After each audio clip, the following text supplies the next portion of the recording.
El tema que corresponde es enfermedades musculares, distrofia muscular, enfocándonos en Duchenne y Becker.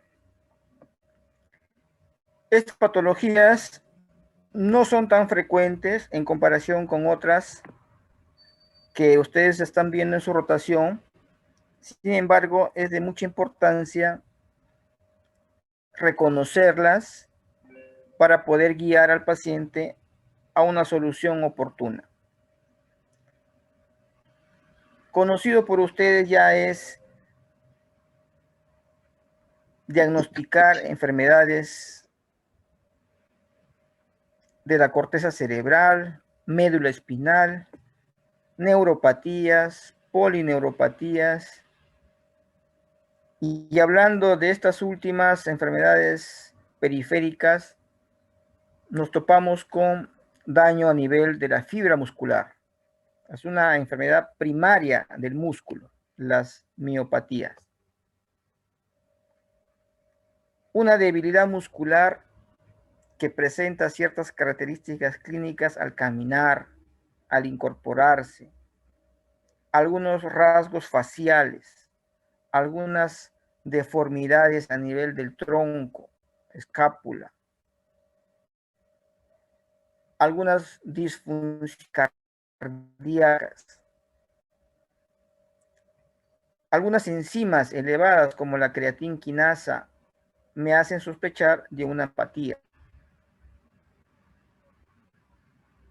¿Por qué hablar de distrofia muscular?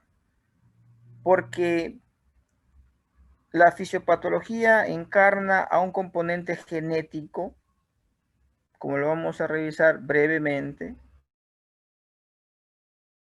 porque este capítulo son grandes, muy amplios, pero deben entender que una distrofia viene a ser el reemplazo de las fibras musculares por tejido fibroso y grasa. Ambos son tejidos conectivos. Y al tener poca masa muscular en la persona que padece una miopatía determinada, va a presentar caídas, debilidad en coger los objetos, ciertas posturas que permitan mantenerse firmes. Y eso hace sospechar clínicamente de que algo anda mal en su interior.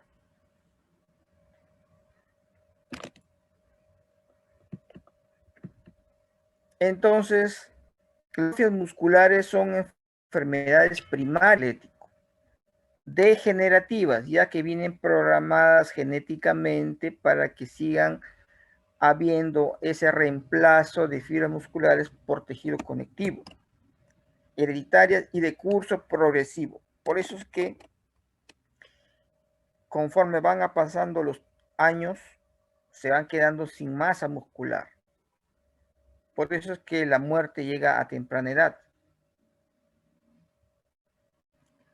El grupo más conocido es de las distrofinopatías y que engloba a la enfermedad de Duchenne. Su forma alélica menor gravedad es la de Becker. Y hay otras patologías que cursan solamente con elevación de la creatinquinasa. Los pacientes se quejan de dolores musculares que pueden ser por contractura muscular, que es propia del músculo, o por calambres, que viene a ser un fenómeno neuropático que altera a la fibra muscular. También existen formas localizadas en grupos musculares, como por ejemplo el cuádriceps. El cuádriceps involucra a los músculos en la región del muslo, el recto femoral y los vastos, intermedio, lateral y medial. Estos músculos tienen la peculiaridad de hacer hacer extender la pierna. Los cuádriceps son músculos extensores y los que te mantienen en posición erguida. cuando fallan estos músculos, uno se cae, pues porque no tiene sostenibilidad. A nivel de la cadera hay una debilidad que no resiste la posición de pie, y por eso es que muchos adoptan una postura al caminar como bailando, porque no tienen esa solidez en la marcha.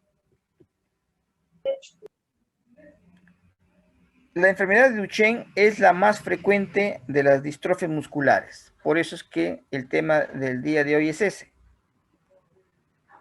Existen mutaciones del gen que codifica para la distrofina, que es esa proteína que une el citoesqueleto con la matriz extracelular mediante el destroglicano y complejo de proteínas asociadas. Cuando no existe eso, se va a romper el sarcolema y va a inducir necrosis muscular. Por eso es que la creatinquinasa se eleva en el suero cuando uno examina la parte sanguínea, y esta pérdida se sustituye por fibrosis y grasa. Es una enfermedad recesiva ligada al sexo, aunque no es exclusivo de los varoncitos. También hay rasgos ahí en mujercitas, pero de menor gravedad. La incidencia es muy baja, por eso no lo van a ver muy frecuentemente, pero si es que llegan a ver a un paciente de edades menores de 4 años y que tiene la historia clínica de caídas frecuentes, y que ustedes al explorar ven cómo camina, cómo se incorpora, le hacen que se siente en el piso y se levante, y ustedes ven esa forma de levantarse, entonces estamos frente a un cuadro de una distrofia muscular de Duchenne. Probable, ya que podría tratarse de otra miopatía semejante. Sin embargo, ya estamos en el grupo patológico de las miopatías, que no podemos confundir un problema miopático de un problema central. O sea, no podemos confundir una enfermedad cerebrovascular, una hidrocefalia, una esclerosis múltiple, un infarto cerebral, cosas que tienen que ver con la corteza cerebral y no tienen que ver nada con la parte miopática que estamos estudiando. Es importante el diagnóstico topográfico en neurología. Por eso es que la semiología nos ayuda mucho en diagnosticar a los pacientes, o por lo menos tener una alta sospecha de qué patología del sistema nervioso estamos tratando. Entonces, esa forma de levantarse de la posición de cuclillas, apoyando las manos en las rodillas para facilitar la elevación del tronco, se denomina signo de Gowers. No es exclusiva de la enfermedad de Duchenne. El signo de Gower está presente en las miopatías que cursan con afectación netamente proximal, es decir, a nivel de los muslos, cintura pelviana o a nivel facio-escapulohumeral. Proximal, proximal. Cuando hay debilidad distal, también existen algunas miopatías como las distrofias miotónicas, que son afectaciones distales, pero en el contexto de un diagnóstico ya más certero que se hace con la electromiografía de aguja, se demuestra que es un problema de fibra muscular, no una neuropatía o polineuropatía, como ustedes ya conocen. Las polineuropatías afectan las regiones distales de los miembros inferiores y de los miembros superiores, las manos y los pies. Guante y calcetín, polineuropatía. Cuando es proximal la debilidad, estamos frente a una miopatía, probablemente, o también puede estar en el contexto de una radiculopatía, porque las raíces nerviosas son cercanas al origen y la disfunción están cerca, proximales. Entonces, cuando yo evalúo a un paciente, la exploración física me tiene que estar orientando al diagnóstico ya. No es cuestión de hacer el examen por hacerlo. Si yo hago, estoy buscando un diferencial, una miopatía o una radiculopatía. ¿Cómo lo puedo diferenciar sin necesidad de hacer exámenes auxiliares? ¿No? Escucho la historia clínica, estudio más cómo se da una radiculopatía. Por ejemplo, en niños es muy raro que yo encuentre una radiculopatía, porque las causas más frecuentes de radiculopatía son por compresión de la columna, y eso se ve generalmente en personas mayores. Acuérdense ustedes de su caso clínico de la espondiloartrosis por compresión, que afecta a la médula espinal. Hernias discales. En los pequeñitos es muy difícil que encontremos eso. Pero ya cuando hablemos de miopatías en adultos, ahí tenemos que tener más cuidado porque ahí sí podemos encontrar causas de una debilidad muscular proximal. En un adulto, una debilidad muscular proximal de un solo brazo. Entonces yo voy a pensar un problema de plexopatía, por ejemplo. ¿Qué pasó? Se cayó de la moto, se golpeó el brazo, allá. Le metieron un cuchillo a nivel del antebrazo, del deltoide, una bala, allá. La causa es distinta. Aquí estamos hablando de un problema genético hereditario y que estamos esbozando en grupo etario de niños menores de 4 años, Duchenne. ¿Qué vamos a observar? Pseudohipertrofia de las pantorrillas. La deambulación, como es una enfermedad degenerativa, ya 8 años más diagnosticado, ya no, el paciente se queda confinado a silla de ruedas y fallecen a los 25 años aproximadamente por complicaciones respiratorias. ¿Por qué complicaciones respiratorias? Porque al carecer de músculos respiratorios, uno va a entrar en una insuficiencia respiratoria o por falla en la deglución, porque también hay dificultad para deglutir los alimentos y los alimentos se quedan ahí y entran por la tráquea, bronquios, neumonitis por aspiración y se mueren. Entonces, también estos pacientes, si tienen debilidad, no tienen capacidad absortiva, entonces se desnutren y por varias vías el paciente fallece. Aquí observamos las pantorrillas pseudohipertróficas. ¿Cómo constata uno que no es fibra muscular? Palpando, claro, pero yo tengo un electrodo de aguja que es parte de la electromiografía. Al introducir, se introduce sin resistencia, como si estuviese metiendo la aguja en una mantequilla, se desliza sin resistencia, no hay músculo. Cuando hay músculo hay una resistencia más o menos que uno lo siente en el dedo cuando estamos cogiendo la aguja. ¿No? Y a simple vista parecen músculos drenados, sin embargo no es músculo, por dentro es fibra y grasa, sobre todo grasa. Aquí vemos también debilidad o hipotrofia muscular a nivel de los muslos, las escápulas están un poco aladas. El otro tipo de distrofia es la de Becker, que es parecida a la anterior, pero su inicio es más tardío. Empieza en la escuela, ya pueden dejar de caminar a los 30 años y fallecer todavía la quinta década de la vida. Estos pacientes también tienen problemas cardíacos, que podemos encontrar un soplo cardíaco ahí, arritmias, y entonces complican la existencia o insuficiencia cardíaca, ¿no? Porque el músculo no es bueno, no es una bomba adecuada, y entonces los pacientes a temprana edad ya tienen insuficiencia cardíaca.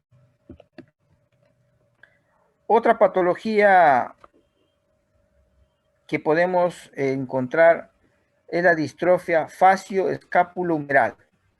Facio, por las facies características, tiene frente amplia, ¿no?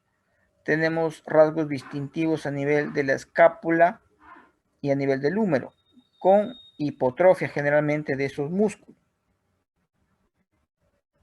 Va a afectar hombros y cara. Es progresiva lentamente, también es autosómica dominante, también está asociada a unas cuestiones genéticas Ya el inicio del cuadro clínico se produce entre los 6 y 20 años, ya no es tan temprano como la Duchenne. ¿Cómo es la sospecha de esta patología? Te van a referir con dificultad para elevar los brazos. Entonces, ustedes están viendo en la figura cómo le están ayudando a sostener el brazo, porque no tiene fuerza para levantar el brazo. Entonces, hay una debilidad proximal, segmento proximal de la extremidad superior. O aparece la escápula alada, debilidad facial, va a tener dificultad para la apertura y cierre de los ojos. Silbar, no tiene esa fuerza, no hace un círculo.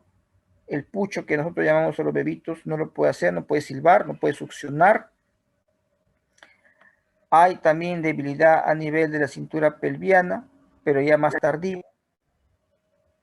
Y de forma típica existe debilidad del músculo tibial anterior. ¿Cuál es el tibial anterior? Ustedes encuentran su pierna derecha. Cuando doblan su pie para arriba, van a ver que se contrae un músculo que está cerca al espinazo, cerca a la tibia. Ese es el tibial anterior.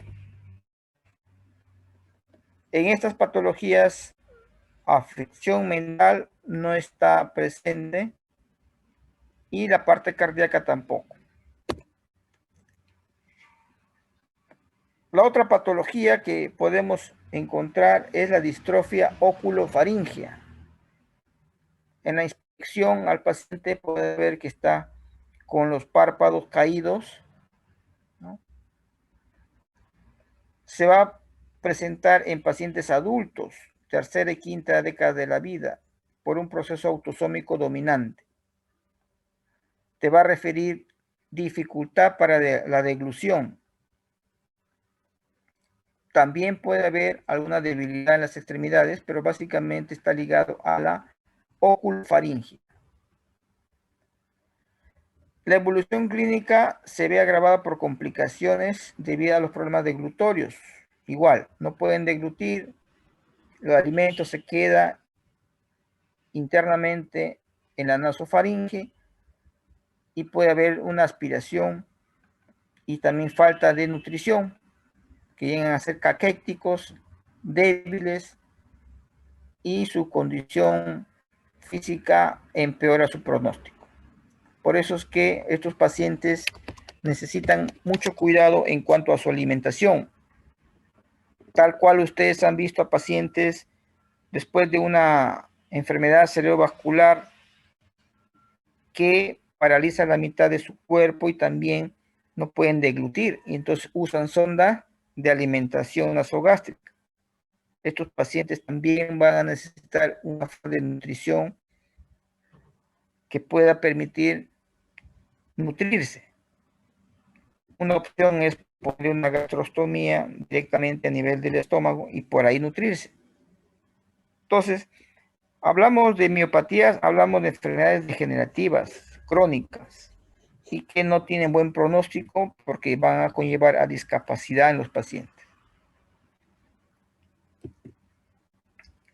La última forma de distrofias son las distrofias miotónicas. La miotonía es un fenómeno que hace que la musculatura, una vez realizada una acción, ya no vuelva al sitio. Por ejemplo, cuando ustedes introducen su mano a su bolsillo de su pantalón y dejan afuera el quinto dedo. Y cuando sacan la mano después de un rato ya no puedo abducir el dedo. Quedan ahí. Cuando alguien flexiona los dedos y no lo puede estirar. Estos son fenómenos miotónicos y se curan con fenitoína. En estos pacientes, la distrofia miotónica se puede sospechar ya por los rasgos faciales. Vean ustedes frente amplia, calvicie, temprana edad, prognatismo, ¿no? Implantación baja de las orejas, etc. También nosotros podemos encontrar ptosis, ¿no? Y debilidad en ciertas formas musculares de las extremidades superiores o inferiores. ¿Cómo diagnostico la miotonía? Con ese fenómeno que les dije y también mediante el electrodo de aguja. En la electromiografía uno coloca la aguja en el músculo a evaluar, que puede ser, por ejemplo, el músculo vastolateral que está en la pierna, en el muslo. Y ni bien se coloca, se escucha un sonido como de bombardero en picada, lo llaman los libros. Es un avioncito que viene de picada y se va. Entonces, ese sonido y los potenciales que aparecen en la pantalla ya me indica que es un fenómeno miotónico. Entonces ya tengo tipificado mi miopatía con miotonía, descargas miotónicas. Cuando hablemos de enfermedades musculares, hablemos de un libro completo, porque es una clasificación muy amplia, pero lo que les he traído acá es para que básicamente ustedes puedan distinguir una enfermedad muscular de otras, como las estoy mencionando, problemas radiculares que dan debilidad proximal, diferenciarlos de una enfermedad del sistema nervioso central, en el caso de un infarto cerebral, que te va a dar otro tipo de debilidad muscular. Hay que observar bien el rostro del paciente, ver los tipos de patologías a nivel fascioescapulohumeral, ¿no? Los signos característicos, las pantorrillas, el grupo etario, saber que es algo genético y que debería solicitarse un examen como electromiografía en el caso de una sospecha de una miopatía. Con eso uno puede ya tener una certeza diagnóstica antes de llegar a la biopsia, porque muchas veces los libros mencionan a la biopsia. Sin embargo, no se hace de manera rutinaria. Solamente se hace en los casos complejos, en el cual, por ejemplo, existen patologías que tienen una afectación muy severa y que conlleva a una evolución clínica tórpida y el paciente inclusive puede fallecer, como el caso que tuvimos una señora de 50 años que cursó con debilidad muscular y que avanzó rápidamente a una insuficiencia respiratoria y se pensaba en un Guillain-Barré. Sin embargo, la creatina quinasa elevada nos alejaba de ese contexto y nos acercaba más a un problema miopático. Ahí es donde se hace pues la biopsia, porque son casos muy severos, y nos trae el diagnóstico de fibras rojas rasgadas en el contexto de una miopatía mitocondrial, ¿no? Las mitocondrias están presentes en todas las células del cuerpo y es por eso que tenía afectación primaria del nervio y también del músculo. Una patología muscular no solamente viene aislada, muchas veces viene acompañada de otros, por ejemplo, en las miopatías inflamatorias como miositis, polimiositis, encontramos respuestas inflamatorias como si fueran una neuropatía en la electromiografía. Entonces, estas patologías ya son de especialistas, sin embargo, es importante que ustedes como médicos de atención primaria que van a hacer pronto puedan identificarlos, reconocerlos y derivarlos al especialista correspondiente. Muy bien, eso es todo. ¿Alguna pregunta, duda, comentario? A sus órdenes.